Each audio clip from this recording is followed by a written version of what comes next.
My name is Francisco Sanchez, Undersecretary of Commerce for International Trade. The Western Hemisphere is headed to Atlanta in November, and my question is, are you?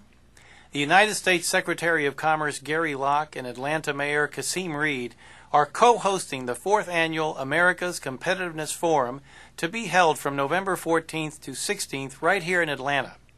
More than 1,000 leaders from the 34 nations of the Americas, including heads of state, will attend this premier event for business and government to share new ideas for increasing competitiveness, promoting economic prosperity, and raising the standard of living throughout the Americas. This year's ACF will focus on innovation and green technologies, education and workforce development, entrepreneurship and small business development, and supply chain connections. I hope you can participate in this year's America's Competitiveness Forum.